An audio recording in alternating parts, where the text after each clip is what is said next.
Muy buenas tardes, amados hermanos. Qué lindo es volvernos a conectar y más con estos temas que de verdad son muy provechosos para nosotros como discípulos del Señor. Hoy estamos iniciando una corta serie que está muy relacionada con la serie anterior. Como ustedes recordarán, en la serie anterior estuvimos estudiando sobre la iglesia primitiva, un poco de historia patrística, o sea, los padres de la iglesia en los primeros 3 siglos, la manera como la iglesia se multiplicó en un mundo tan difícil como fue el Imperio Romano. Esta vez vamos otra vez a estudiar algo muy similar, pero ya desde el punto de vista de discipulado, el origen y desarrollo del discipulado cristiano. Antes lo vimos bastante bien como la casa iglesia y su misión y aplicado a los grupos pequeños. Esta vez lo vamos a ver más aplicado al discipulado cristiano, a los discípulos de Cristo.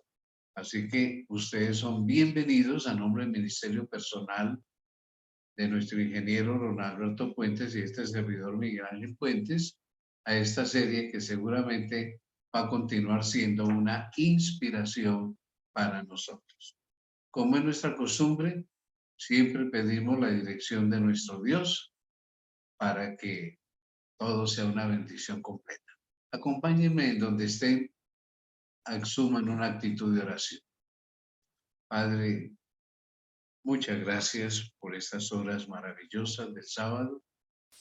Y ahora que vamos a dedicar estos minutos a analizar la obra de tu iglesia primitiva, danos sabiduría, entendimiento y graba, Espíritu Santo, en nuestras mentes estos principios tan hermosos y tan eficaces. Gracias por quedar con nosotros. Lo hemos pedido en el nombre amado de Cristo Jesús. Amén. Amén.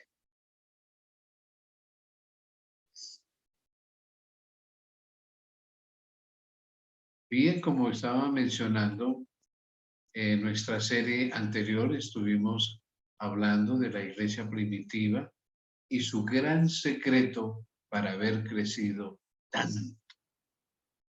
Jesús enseñó que el discipulado cristiano es un proceso antes que un evento. O sea, nosotros podemos asistir a coliseos, a iglesias grandes que nos convocan en un congreso, pero ahí no nos hacemos discípulos. Podemos oír sermones, charlas, etcétera, pero el discipular no es un evento, no es que ya en un evento nos transformamos en discípulos, no, es un proceso. Y Jesús lo vivió así y lo enseñó así. Esa es la razón por la cual los verdaderos discípulos se formaron durante el tiempo que Él, Jesús, estuvo con ellos. Y básicamente pues fueron sus 12 discípulos. El maestro rompió los modelos tradicionales del discipulado del siglo I. Esta era lógicamente una época en que el discipulado era muy confundido al estilo griego y al estilo romano, como ya vamos a ver en una próxima diapositiva, que vamos a hablar de algunos filósofos griegos y la manera como ellos desarrollaron el discipulado. Así que los seguidores de Jesús, básicamente sus discípulos, que al comienzo fueron 12, después se nos habla de 70 y después de 120, y ya antes de ascender a 0, la Biblia nos da a entender que eran 500. Una reproducción impresionante, increíble, en solo 40 días que estuvo Jesús en la tierra después de que resucitó. Entonces, sus seguidores comprendieron que el paradigma, el decir de la reproducción era vital en el cumplimiento de la misión.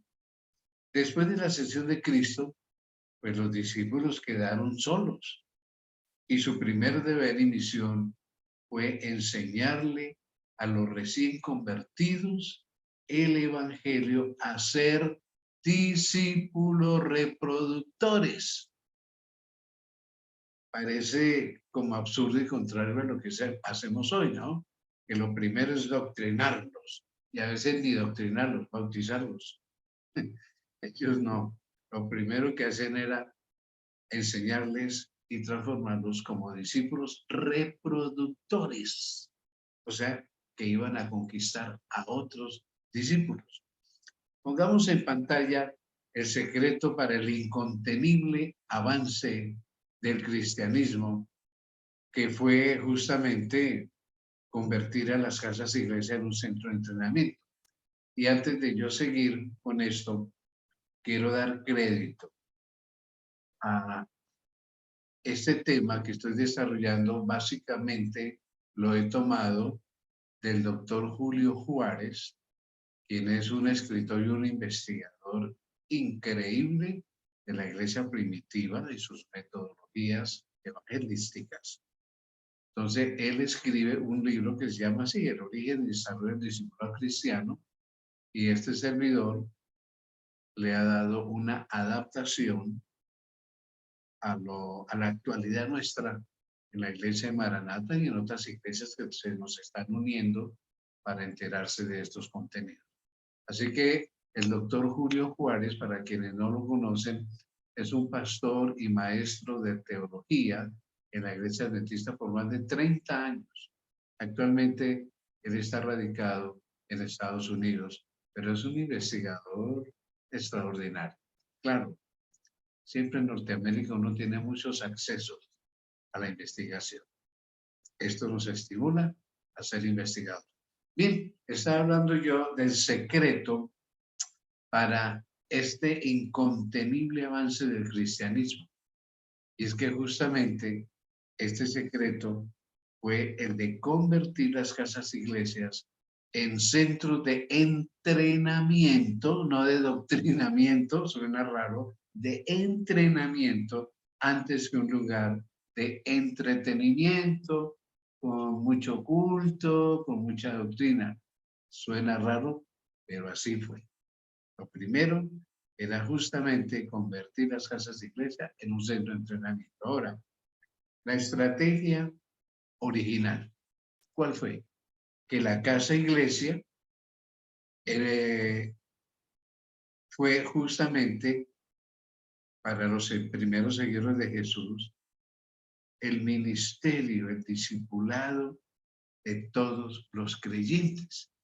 La casa iglesia se convirtió en un centro de discipulado y el ministerio de todos los creyentes. Así que no solamente se iba a adorar. Y tal vez algunos de ustedes que no estuvieron en la serie anterior, les caerá un poco extraña la expresión la casa iglesia. Sí, es que estudiamos en la temática anterior que los apóstoles, los discípulos de los primeros 3 siglos, no edificaron templos, no construyeron iglesias. La arqueología que ha escarbado no solamente en Palestina, sino en el Asia Menor y en otros lugares donde hubo cristianos en los 3 primeros siglos, jamás han encontrado cimientos, ruinos de iglesias, de templos. No, como estudiamos en la temática anterior, esto comenzó ya en el siglo IV a raíz de Constantino. El emperador romano se convierte al cristianismo y ahí no podemos llevarlo a una casa iglesia. Hay que construir esas catedrales para que su eminencia, el señor de señores del imperio, asista y todos sus colegas, los cónsules, los senadores, ¿cómo van a ir a una casa iglesia? Y ahí entonces se acabó el discipulado. Ahí se acabaron las casas de entrenamiento, las casas de iglesia. Bien, entonces, otra cosa, la primera lección que aprendió el verdadero discípulo fue cómo reproducirse en otros. Cómo reproducirme en otros, que otros sean como yo. Además, los líderes, pues, los ayudaban a descubrir los dones espirituales que cada persona ha recibido el Espíritu Santo para ponerlos al servicio de Dios de la congregación y de la comunidad, como estudiamos en temas anteriores. Mientras la iglesia mantuvo esa misión original, pues creció en todos los aspectos y pudo soportar los embates religiosos, políticos y económicos a que fue expuesta, porque ya estudiamos que en el Imperio Romano la situación era muy difícil y más para los cristianos que eran perseguidos y despreciados. Cuando la iglesia cambió este modelo que Jesús le legó, le dio como herencia a sus discípulos, pues sus seguidores se transformaron no en discípulos, sino en miembros. Y hubo un estancamiento en el cumplimiento de la misión. Y algo similar nos pasa ahora. Nos bautizamos para ser miembros, pero nadie nos ha dicho que nos bautizamos para ser discípulos. Y eso es lo que vamos a ver en esta nueva serie. La iglesia del siglo XXI, o sea, hoy por hoy, necesita, mis hermanos, con urgencia cambiar el modelo tradicional que ha tenido por años y adoptar la estrategia original de la iglesia primitiva para poder cumplir con la misión, escribámosla, la misión que Jesús nos encomendó. ¿Y cuál fue esa misión? Por tanto, id, ¿y qué es lo primero? ¿Alcanzan a leer? Hay letras amarillas ahí. ¿Qué dijo Jesús? Primero que nos doctrinemos, dice, por tanto, id y haced discípulos. ¿Cómo les parece? Lo primero, ir a ser discípulos. ¿A dónde? A todas las naciones. Y después sí, bautizándolos en el nombre del Padre, del Hijo y del Espíritu Santo. Esto está en Mateo 28, 19 y lo sabemos de memoria. Pero note, hacer discípulos y después bautícenos. Nosotros aquí en nuestro siglo XXI, antes de que hagamos de la gente discípulos y antes casi que los doctrinemos, los bautizamos. Yo no estoy en contra de campañas evangelísticas, no, hay que hacerlas. Incluso, perdonen el ejemplo personal, que a veces los ejemplos personales son feos. Mis padres fueron fruto de una campaña evangelística que duraba 2 meses antes. Antes era así, se estudiaba, era puro Daniel y Apocalipsis. Tenía que estar guardando el sábado, tenía que estar diezmando, tenía que asistir a la iglesia 6 meses para poderse bautizar. Así era antiguamente. Pero estas personas nunca dejaron el evangelio, murieron en la fe. Entonces, los métodos nuestros han cambiado muchísimo. Yo sé que este seminario nos va a ayudar a entender en qué tiempo la iglesia cristiana abandonó ese modelo, ese método que Jesús ordenó, y al mismo tiempo pues nos va a dar principios buenos sacados de la escritura, no inventados, obvio, útiles para recuperar esa estrategia primitiva de la iglesia, del discipulado, para aplicarlo a las congregaciones de hoy, del siglo XXI. Dios quiere, mis hermanos, que crezcan nuestras iglesias inconteniblemente en el tiempo presente. Y nosotros que hasta ahora hemos sido miembros espectadores, yo como no soy director de MIPES, yo como no soy director de escuela sabática, a mí como no me nombran del Ministerio de la Mujer, creemos entonces que somos espectadores, vamos a la iglesia, calentamos la banca, la silla, un par de horas y nos fuimos. El Señor quiere que nosotros miembros nos transformemos con otro nombre, no miembros de la iglesia, sino discípulos reproductores. Esa sería una introducción a nuestra serie que vamos a tener por varios sábados. Nuestro primer capítulo se ha titulado, nuestra primera lección, Orígenes del Discipulado Cristiano. Pongamos en pantalla el título. Ahora, el origen del discipulado cristiano no tiene exactamente un origen exacto, preciso y único. No, como mencioné hace unos instantes, en Grecia, esto le hablo yo de siglo 5, 4, 3 antes de Cristo, ya existía el discipulado, no cristiano, obvio, que Cristo no había venido. Estoy hablando de 4 o 3 siglos antes de Cristo. Fueron muy destacados Sócrates, Platón, Aristóteles.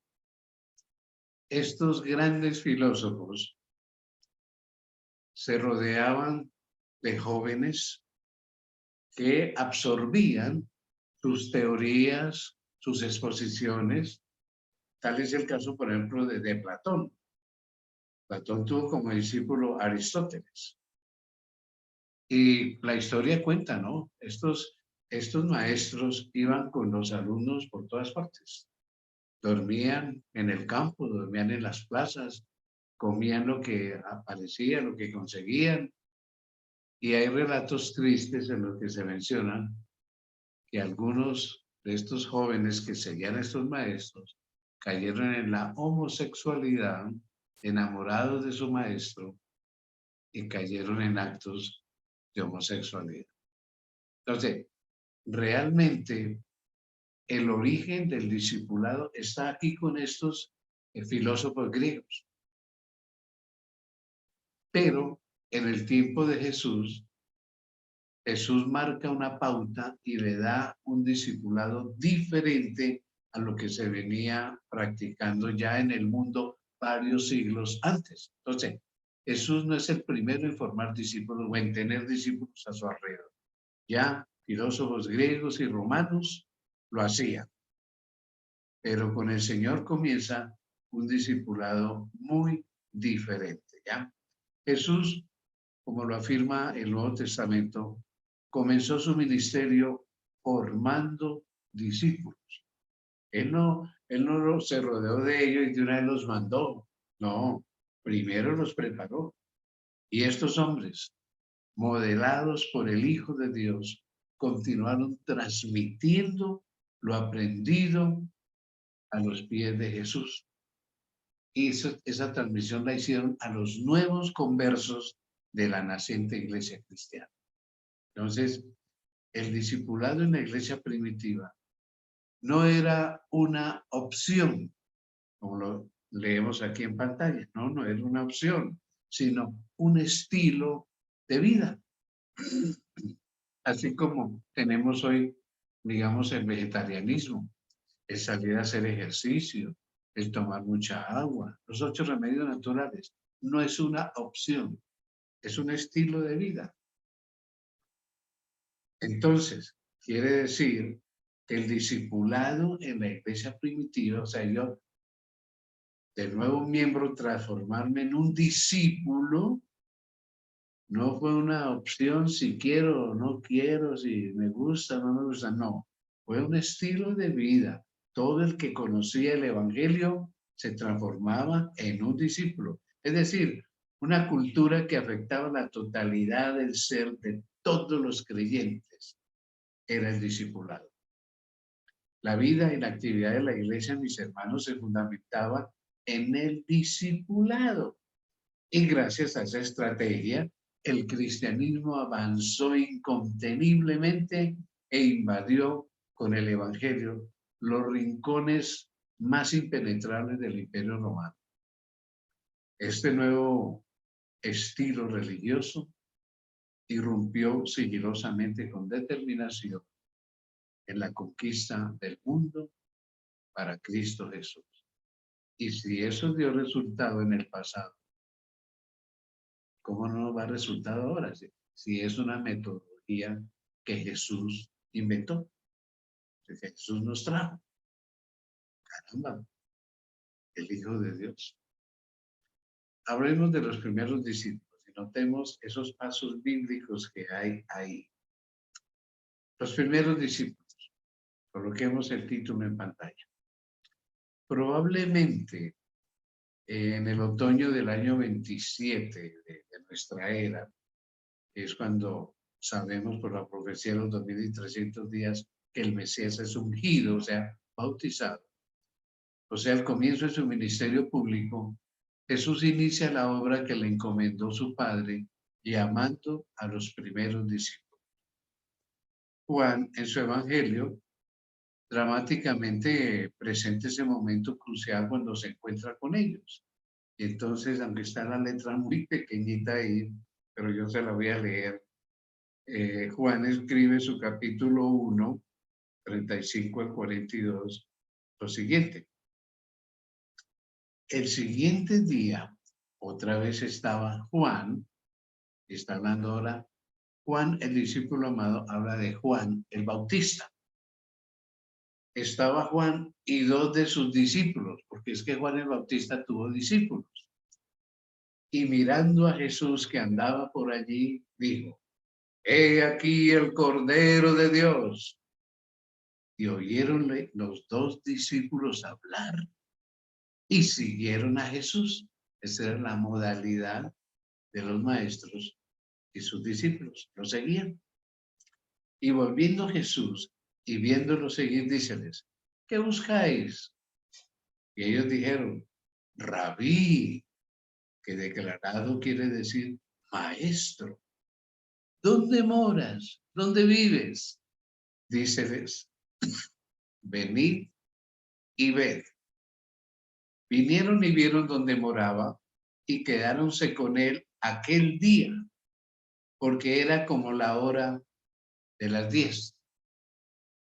Las 10 es como las 4 de la tarde, porque el judío de esos tiempos bíblicos comenzaba a contar como hora 1, las 6 de la mañana. Entonces ya habían pasado 10 horas, 6 hasta las 12, y entonces 4 más, 4 de la tarde. Entonces, dice el relato bíblico, porque era como la hora de las 10, o sea, las 4 de la tarde. Eran Andrés, hermano de Simón Pedro, uno de los dos que habían oído de Juan el Bautista y le habían seguido. Este, Andrés, halló primero a su hermano Simón y díjole, Simón, hemos hallado al Mesías, que declarado es el Cristo.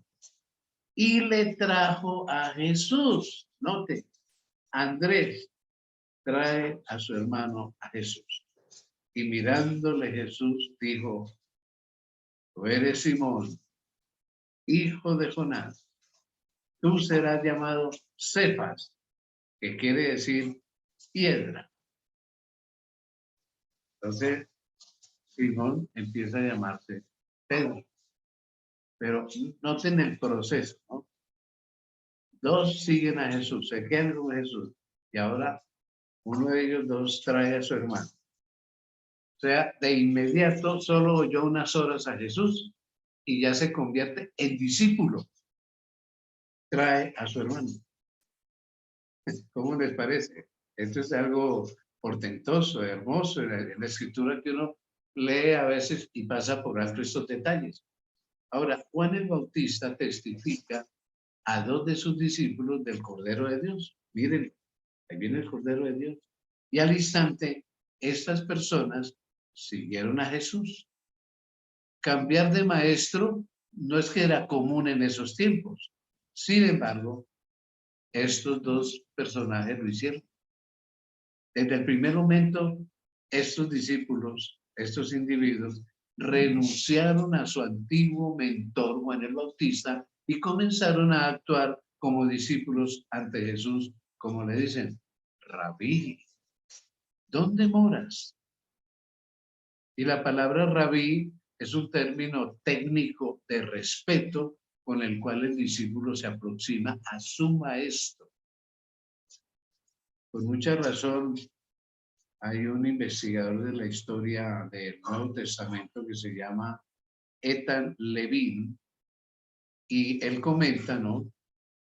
Y dice, el rabí era la persona a quien se quería honrar de manera especial. El discípulo que llamaba a su maestro rabí aceptaba incondicionalmente los requisitos de su enseñanza y se preparaba para reproducirla en otros. Por lo tanto, discipular fue una prioridad para Jesucristo. Este es un investigador de la historia de la iglesia primitiva.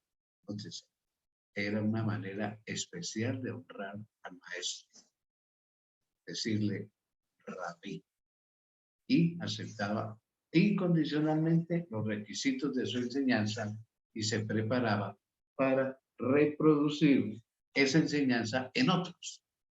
Eso no paraba ahí, que yo me quedo con todo el conocimiento y no digo nada, no, para reproducir en otros. Estos dos discípulos oyeron a Jesús y sus palabras en pocas horas transformaron su mente. Posteriormente, cuando Jesús les dijo, seguidme, pues aceptaron la invitación de permanecer como alumnos al lado de Jesús. Hay otro investigador de los primeros siglos, se llama Melvin Hilmer. No es adventista, pero él creo que es bautista y es un gran historiador, investigador tremendo, ¿no? Y él dice en uno de sus escritos, discípulo es todo aquel que le sigue y cree en él. Este principio permaneció en la vida de los miembros de la iglesia primitiva. Desde el momento que un individuo seguía a Jesús y lo aceptaba, se convertía automáticamente en un discípulo, no miembro de la iglesia de Jesús, no, en un discípulo. Y entonces, así es que comienza la iglesia primitiva. Qué maravilloso, ¿no? La función del maestro en esos tiempos era equipar con buenas herramientas, con buenos conceptos, razonamientos a sus alumnos, a sus discípulos, para enviarlos a reproducir lo que él había hecho en la vida de sus alumnos. Esa es la razón por la que se dice que con el llamamiento de estos dos discípulos comenzó la iglesia cristiana, con dos. Después Andrés trae a su hermano Pedro, 3. Se convierte en discípulo. Va y trae. Encontré al Mesías. Encontré al Cristo en las profecías. Venga. Eso ya es ser discípulo. Qué lindo, ¿no? Coloquemos en pantalla que se cree que Andrés y Juan fueron los primeros dos discípulos que se mencionan en este incidente. El Evangelio es tan preciso que menciona hasta la hora, que ya la leímos, la hora 10, o sea, aproximadamente entre 4 y 5 de la tarde. Por eso ya posiblemente el sol pronto iba a declinar y eso hace que esa noche los dos discípulos permanecieran junto a Jesús y entonces el proceso de enseñanza de unas horas siguió, no sabemos hasta medianoche o hasta qué hora, y con mucha razón, un erudito, también investigador del evangelismo primitivo, escribió, el discipulado no es un evento, sino un proceso. No es un evento, una reunión grande, un congreso de laicos. No, es un proceso. No nos hacemos discípulos de la noche a la mañana, mis hermanos. Y que nos quede bien claro este concepto. Jesús mostró a estos seguidores, a Juan y Andrés, una clara visión de su misión. Esa fue la razón por la que Andrés actuó inmediatamente al siguiente día como un discípulo de Cristo y ya trajo a su primera alma hacia Jesús. Andrés, uno de los discípulos que oyó a Jesús esa noche, al siguiente día se reprodujo de esta manera. Vamos a leerlo en la Escritura. Sigue contando Juan, que fue uno de esos dos discípulos, en su capítulo 1, versículos 42, 41 y 42. Y él narra y dice, era Andrés, hermano de Simón Pedro, uno de los dos que había oído de Juan, Juan el Bautista, y le habían seguido. Este halló primero a su hermano Simón y díjole, hemos hallado al Mesías, que declarado es el Cristo, y le trajo a Jesús. Uy, corta esa frase, pero elocuente, y le trajo a Jesús. Mirándole Jesús dijo, tú eres Simón, hijo de Jonás, tú serás llamado Cefas, que quiere decir piedra. La misión del discípulo, mis hermanos, es reproducirse en otra persona y traer esa persona al maestro. Eso es lo que hizo Andrés. Con mucha razón, hay otro escritor que también ha sido consultado, se llama Bill Hull, y él comenta lo siguiente. La evidencia verdadera del éxito será la constante producción de reproducción de discípulos y líderes que se conviertan en multiplicadores. La verdadera evidencia es cuando nosotros como discípulos nos convertimos en multiplicadores. Y esta tarde cabría una pregunta. ¿Cuántas almas he llevado yo a los pies de Jesús? ¿A cuántas personas he llevado a Jesús? Esa fue la visión que Jesús le enseñó a sus primeros seguidores. Además, la ruta del discipulado era una lección en cada individuo que se aplicaba en todas las direcciones de la vida. La persona que se comprometía a esta empresa tenía como único objetivo la reproducción. Hoy pareciera que nuestro objetivo es calentar la banca los sábados. Grave, ¿no? La palabra sígueme es trascendental cuando Jesús invita a una persona a ser su discípulo. Hemos colocado aquí en pantalla el término griego que se usa, que es akolouseo. Está primero escrito en griego y después cómo se pronuncia en letras español. Akolouseo. Primariamente, ¿por qué he colocado yo esta palabra? Porque es que primariamente esta palabra significa seguir, acompañar, adherirse.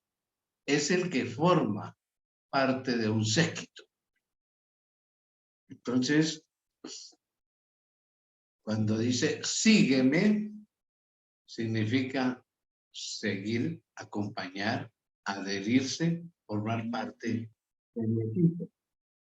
Formar parte entonces de nuestro ciclo, del ciclo del discipulado. Seguirme tiene todo ese significado. Seguir, acompañar, adherirse, eso quiere decir que forma parte de un grupo, de un séquito. Caramba, creo que estamos aprendiendo muchas cositas buenas. Es el que hace un compromiso de lealtad con su maestro, porque así era en la antigüedad. Seguir al maestro es como un compromiso. Y ese compromiso para aprender de su maestro. Por ejemplo, tal es el caso de Platón y Aristóteles. Aristóteles fue maestro, o digo mejor, su maestro fue Platón, y adquiere la misma filosofía, pero la mejora, que de ahí viene el concepto de alma, porque Platón dice que todos venimos de un mundo ideal, en alguna parte está. Por ejemplo, los caballos, decía Platón. Allá hay un caballo que tiene todos los colores, todas las estaturas, todas las características. Y cuando la yegua está embarazada, como un rayo de luz viene y penetra en el vientre de la yegua y nace un caballo con X características, copiadas de ese mundo ideal. El hombre es igual, cuando la mujer está embarazada, como un rayo de luz viene del mundo ideal, un hombre o una mujer con ciertas características, pero allá hay un hombre y una mujer con todas las características. Es a la vez moreno, blanco, amarillo, crespo, liso, solo que se vienen algunos por ahí y se mete en el cuerpo. A eso lo llamo alma. Y está todo el tiempo en ese cuerpo luchando por salir, y cuando finalmente el cuerpo, la materia, muere, sale y va otra vez al mundo ideal. A eso lo llamaron alma. Y la Iglesia Católica, que sus dirigentes como Agustín de Hipona, Tomás de Aquino, que fueron los que bebieron esa filosofía griega, metieron eso en el cristianismo. Y ahí está todo el mundo creyendo que cuando nos morimos, el alma se va para el cielo. Evangélicos que los oigo predicar, tú eres eterno. Si te mueres en este mundo, pero eres eterno, vas a la presencia del Señor. Teorías filosóficas. Entonces, Aristóteles, que fue alumno de Platón, decía, mi maestro tenía mucha razón, pero no es que el alma esté encarcelada en el cuerpo y luchando por salirse. No, no. El alma, la que vino de allá de ese mundo ideal, necesita de los ojos para ver, de la boca para hablar, de las manos para hacer cosas, de los pies para caminar. Ella no está encarcelada ahí. Pero sí, cuando la materia se acaba, vuelve al mundo ideal. Entonces, Aristóteles aprende mucho de su maestro, Platón. Bueno, la iglesia primitiva justamente se adhiere al maestro Jesús. Y entonces esa es la modalidad, adherirse a las enseñanzas del maestro, del líder. Es el que manifiesta confianza en las ideas del líder, el discípulo, y está convencido de que va a triunfar a pesar de la oposición, pues el verdadero discípulo en este caso está dispuesto al sacrificio si fuera necesario. La iglesia cristiana principió con discípulos, no con edificios. Y este fue el patrón que se continuó en todas las congregaciones de los primeros siglos. Eso lo estudiamos en la serie anterior. Pongamos en pantalla que el Evangelio de Mateo 28:19 está aquí al final, en la vista que tenemos. Volvamos a la anterior. Mateo 28:19. Por tanto, id y hacer discípulos a todas las naciones. Se nota acá que la iglesia principió con discípulos y no con edificios. Este Evangelio de Mateo presenta que ordena discipular antes que bautizar. Increíble. El proceso de discipular comenzaba desde el momento en que la persona aceptaba a Jesús como su Salvador personal. En el instante que el individuo se entregaba a Cristo, debía enseñársele cómo reproducirse en otras personas. Anotemos lo siguiente.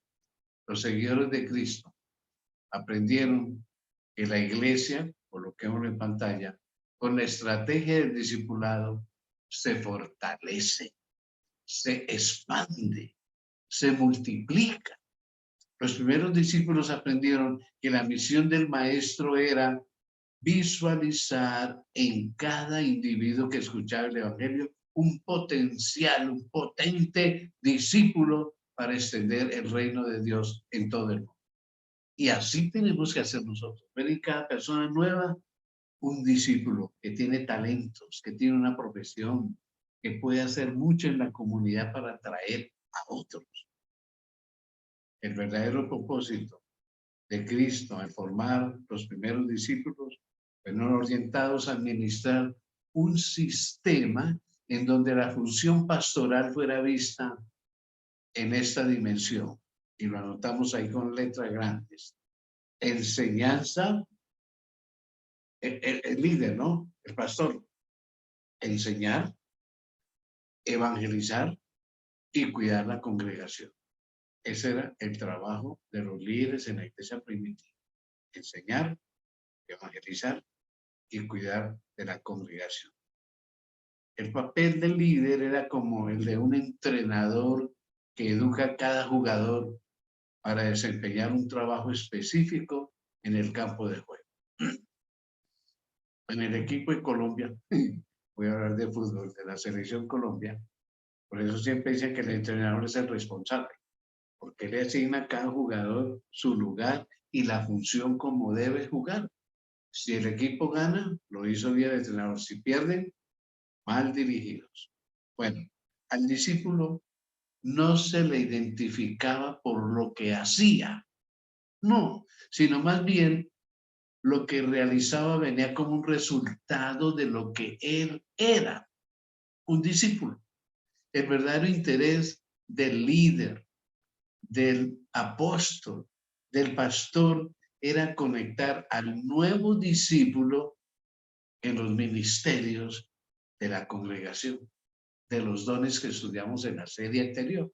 Eso fue lo que hizo Jesús con sus discípulos. Ver qué dones tiene. Pedro no era igual que Juan. Juan era sensible, todos se llaman discípulo del amor. Pedro, lanzado, sanguíneo, extrovertido.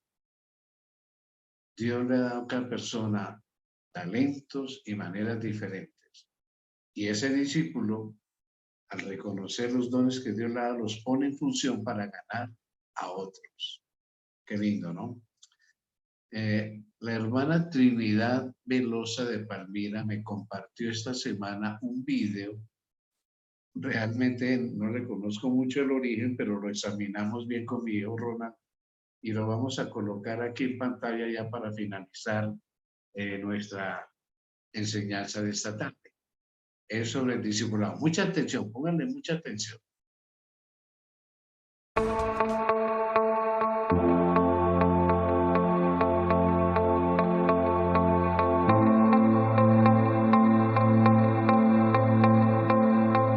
El creyente asiste a una iglesia.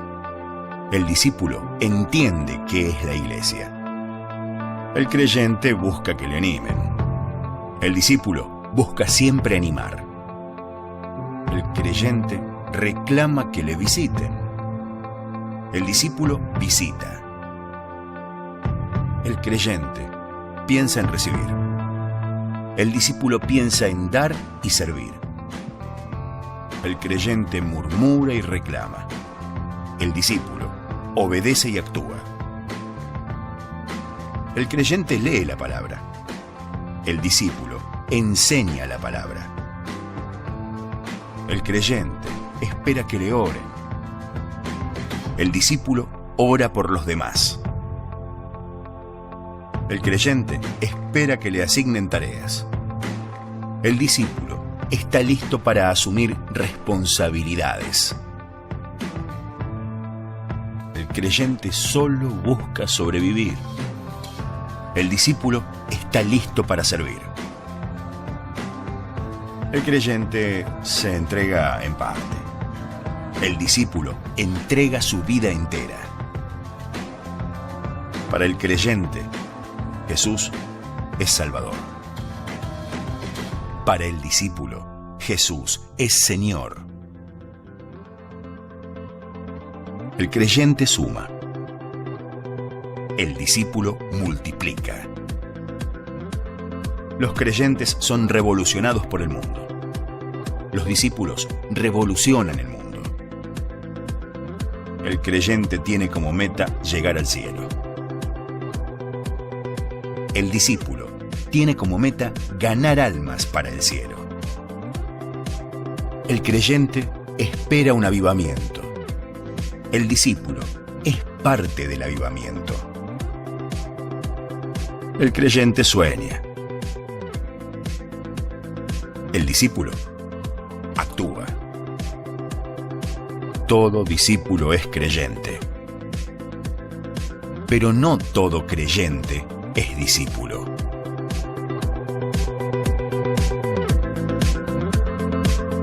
¿Vos sos creyente o discípulo? ¿Qué querés ser?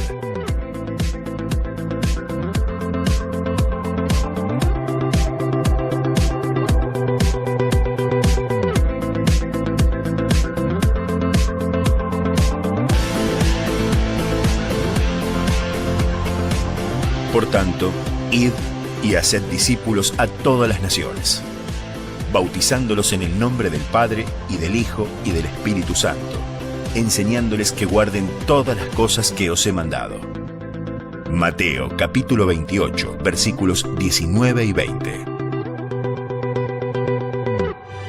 Si vosotros permaneciereis en mi palabra, seréis verdaderamente mis discípulos, y conoceréis la verdad, y la verdad os hará libres.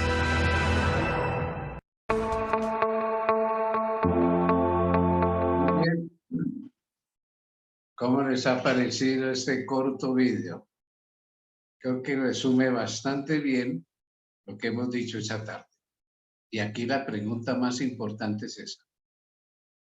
Ustedes y yo, ¿somos solo creyentes o somos discípulos?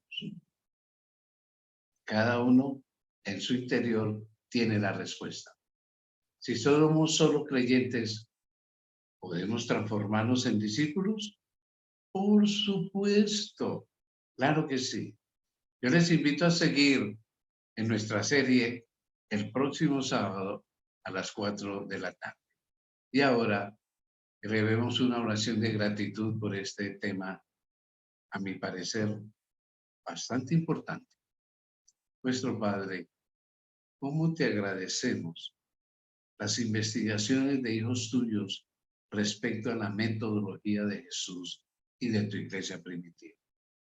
Ayúdanos a entender que nuestra misión es ser discípulos. Queremos ser discípulos.